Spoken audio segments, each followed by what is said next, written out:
வணக்கம் மாணவர்களே. இப்போ நம்ம இந்த வீடியோவில் என்ன பார்க்க போகிறோம்னா 12ஆம் வகுப்பு பப்ளிக் எக்ஸாமுக்கான தமிழில் இருக்கிற இம்பார்ட்டன்ட் கொஸ்டின் தான் நம்ம பார்க்க போகிறோம். நமக்கு நாளைக்கு எக்ஸாம் ஸ்டார்ட் ஆகுது. ஸோ எல்லாம் நல்லா படித்து ப்ரிப்பேர் பண்ணிக்கிட்டு இருப்பீங்க.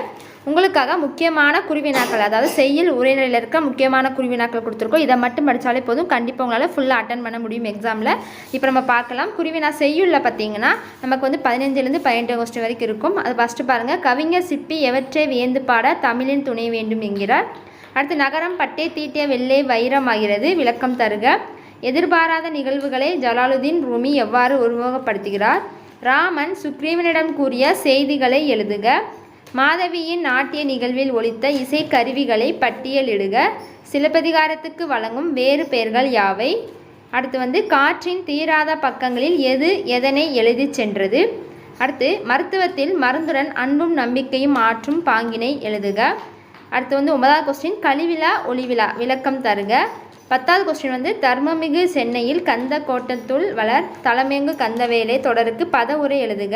அடுத்து தமிழர்கள் புகழ்பலி ஆகியவற்றை எவ்வாறு ஏற்றதாக புறநானூறு கூறுகிறது? அடுத்து 12வது இறைமகனாரின் இன்னலை கண்டு மக்கள் எவ்விதம் புலம்பினர்? 13வது பொருண்மொழி காஞ்சித்துறை விளக்குக. 14வது ஞாலத்தின் பெரியது எது? 15வது மறக்கக்கூடாதது மறக்கக்கூடியது எவற்றை? அடுத்து 16வது பார்த்திங்கன்னா வறுமையும் சிறுமையும் தருவது எது? 17வது நஞ்சுண்பவர் என வள்ளுவர் யாரை இடிந்துரைக்கிறார்? மொத்தம் செய்யுள்ள 17 கொஸ்டின். இந்த 17 மட்டும் நல்லா படிச்சுக்கோங்க. அடுத்து நம்ம உரைநடையில் பார்க்க போகிறோம். 19லேருந்து 21 வரைக்கும். ஃபஸ்ட்டு பாருங்கள். தமிழர் வளர்த்த அழகு கலைகள் நூல் பற்றி குறிப்பு வரைக. அடுத்து பார்த்திங்கன்னா விரிபெரு தமிழர் மேன்மை ஓங்கிட செய்வதொன்றேன்னு சொல்லியிருக்கலாம். அது யார் யாரை பற்றி எதற்காக கூடிய கொஸ்டின் இருக்குல்ல, அந்த கொஸ்டின். அடுத்து கீழ்த்திசை சுவடிகள் நூலகம் குறித்து எழுதுக. அடுத்து இந்தோ சாராசனி கட்டிடக்கலை குறிப்பு வரைக. அடுத்து புக்கில் தன்மனை சிறு கூர்ப்பு வரைக. அடுத்து 6வது பாருங்கள். சங்க காலத்தில் தாய்வழி சமூக முறையில் பெண்கள் பெற்றிருந்த உரிமைகள் யாவை?